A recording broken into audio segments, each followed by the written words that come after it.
Hello, it's Mrs. Gibson still, and we're still reading, and we're going to be reading from this magazine up front. If you flip it to the side once again, that you will see that it is volume 152, issue number 10. And today I'm going to be reading to you Royal Fallout, and Royal Fallout looks like this, and it begins on page 12. So I will be reading to you pages 12, 13, 14, and 15. So you see there on 12, Royal Fallout. What does Prince Harry and Meghan Markle's abrupt departure mean for a British monarchy struggling to stay relevant? It was the Instagram post that shocked the world. In January, Prince Harry and his wife Meghan Markle announced that they wanted to step back from their royal duties. The Duke and Duchess of Sussex, as they are also known, had a new baby and were growing weary of the intense and sometimes hateful coverage from Britain's tabloid press. They declared that they had split their time between the United Kingdom and North America while working to become financially independent. After many months of reflection and internal discussions, their post read, we have chosen to make a transition this year in starting to carve out a progressive new role within this institution. The ensuing drama, dubbed Megxit by British tabloids, plunged the monarchy into perhaps its greatest crisis since the 1997 death of Princess Diana, the mother of Harry and his older brother Prince William. After a few days of tense negotiations with the royal family, Harry and Meghan were essentially forced to step down rather than step back. In order to break away, the couple agreed to give up state funds, stop using their Royal Highness titles, and pay back $3 million in taxpayer money that was used to renovate their house last year. All the controversy brought renewed attention to the fact that the monarchy is an ancient institution struggling to stay relevant in the modern world. Britain is in the process of deep soul-searching right now, says Ariane Chernook, a professor of British history at Boston University. There's lots of self-reflection about what it means to be British, and the monarchy is one of the few institutions left that symbolizes tradition and continuity. I think many people cling to it for those reasons. There's no precedent for Harry and Meghan's situation. Although other members of the royal family have scaled back their public duties in the past, Princess Diana lost her title in 1996 after divorcing Prince Charles. Prince Philip retired from public life in 2017 at age 96, and King Edward VIII gave up the throne in 1936 to marry a divorced American woman. It used to be forbidden by the Church of England to marry a divorced person who had a living ex-spouse. Experts speculate that the negotiated terms may be more severe than the Duke and Duchess expected, but the Queen did say she was entirely supportive of the couple, acknowledging that they have experienced intense scrutiny over the past 2 years.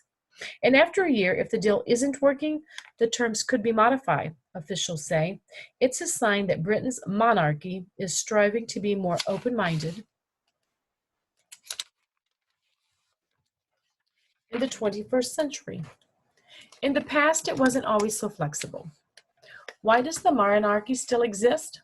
The United States fought a revolution to escape a British king, but many countries find that royal families provide a sense of stability.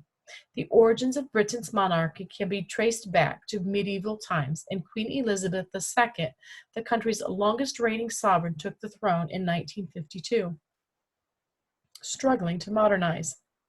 These days, the Queen is largely a symbolic figure.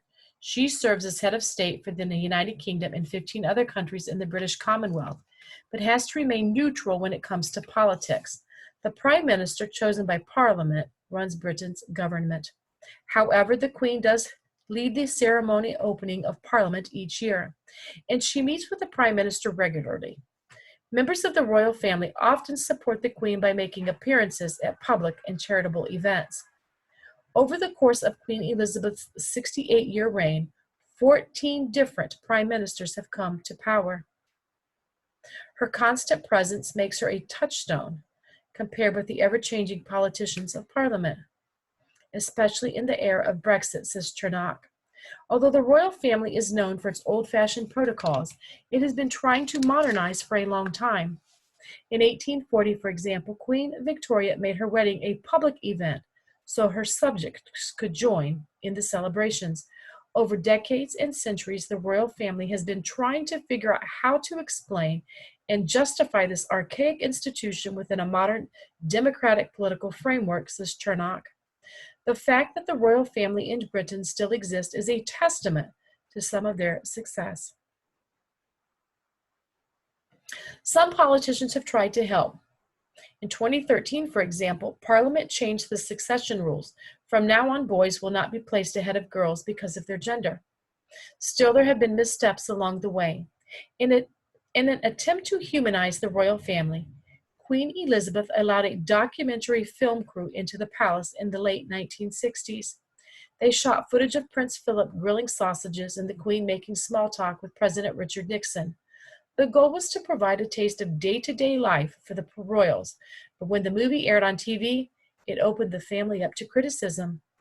Many believed it paved the way for the extreme scrutiny the royals receive today. It ended up being too much access, Chernock says. It kind of eroded the mystique of the monarchy. Though the British people still largely support the institution of the monarchy, some oppose funding it from taxes. The royal family points out that the contribution from taxpayers is equivalent to just £1, roughly $1.30, per British person per year. On the flip side, others argue that's still more than what countries without royals must pay.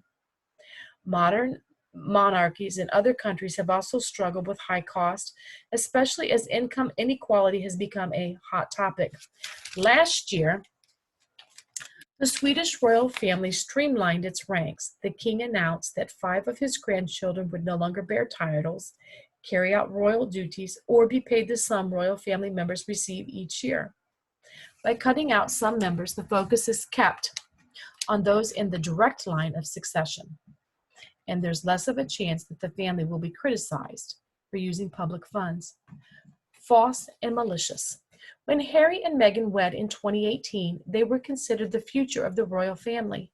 Meghan, a biracial American actress who is divorced, seemed destined to shake things up. Meghan represented change because of her racial heritage, but also because of her feminism, her activism, and the fact that she is self-made with strong ideas about her autonomy and identity. But then came reports that Meghan was miserable and the couple's relations with the press turned sour as the media criticized their zealous efforts to maintain their privacy. There was also an element of racism, experts say. Tabloids called the Duchess almost straight out of Compton and exotic. They even suggested that her love of avocado was fueling human rights abuses. In Britain's rigid class society, there is still a deep correlation between privilege and race. Hirsch wrote in the New York Times, "The relatively few people of color who rise to prominent success and prosperity in Britain are often told we should be grateful or told to leave if we don't like it here." The feverish coverage seems to have taken a toll on Meghan. "I really tried to adopt this British sensibility of a stiff upper lip," she told a reporter last year. I really tried, but I think what that does internally is probably really damaging." Harry has also been critical of the British press. In October, he and Meghan sued several newspapers for knowingly false and malicious coverage. In a statement, Harry connected the royals' treatment in the press and his mother's death. Diana was killed in a Paris car accident as she fled from paparazzi. So it's no surprise that Harry and Meghan are now boycotting the Royal Rota, the press pool that chronicles the royals' family activity.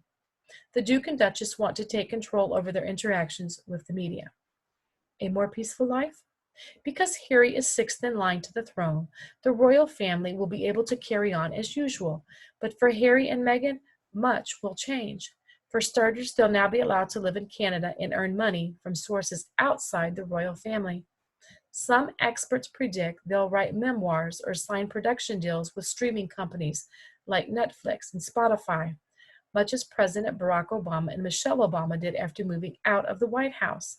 Meghan has reportedly already signed on to do a Disney voiceover project for charity. It remains to be seen whether the couple's new life will grant them the independence they crave. But at the moment, they say it's their only option. It brings me great sadness that it has come to this, Harry said about the deal. But I hope that helps you understand what it had to come to, that I would step my family back from all I have ever known to take a step forward into what I hope can be a more peaceful life. And that concludes the main reading of Royal Fallout. But let's go to the top of 15 and look at double standards. There in the purple box. Says British tabloids often criticize Meghan Markle even when they cheered Kate Middleton for doing the same thing. It's no secret that Britain's tabloids have been hard on Meghan Markle over the past few years. Sometimes their critiques may have been fair, experts say. For example, when it comes to taxpayer money, they point out the British public deserves to know how funds are being used by the royal family, including expenses like renovating Harry and Meghan's home. But in many cases, the press has shamed Meghan for doing the same thing that her sister-in-law, Kate Middleton, was praised for, such as eating avocados and cradling her baby bump during pregnancy. In a statement in October, Harry called the tabloids out for bullying his wife. "We all know this isn't acceptable at any level," he said. "We won't and can't believe in a world where there is no accountability for this." If you look at the top, there's two articles from Express, and it says, Kate's morning sickness cure, Prince William gifted with an avocado for pregnant Duchess. And then the next one says, Meghan Markle's beloved avocado linked to human rights abuse and drought, millennial shame. So you see the difference there. For one, it was praised, and for her, she was not. And then you can read the next one by yourself. Let's go over to ancient kingdoms on the bottom of 14. There's a graph there. And it says, today there are 26 monarchies still in existence. Here's when some of the oldest ones began. So Japan, their monarchy with their royals goes back to 660 BC. Cambodia, 68 AD. Morocco, 788 AD. Britain, 871 AD. And Norway, 885 AD. And there's a picture of some royals. There's Japan's and then Norway. 29 million is the number of Americans who watched Harry and Meghan's wedding. And then you can go back and look at the pictures of exactly who's who in Buckingham Palace today. That is all I have for you today to read. You will do a double-sided worksheet. Once again, I hope that you are all well. Hope that you are staying healthy there in the detention home. And I hope I get to see you all again. Have a wonderful day. Enjoy your lunch and get along with each other. Goodbye.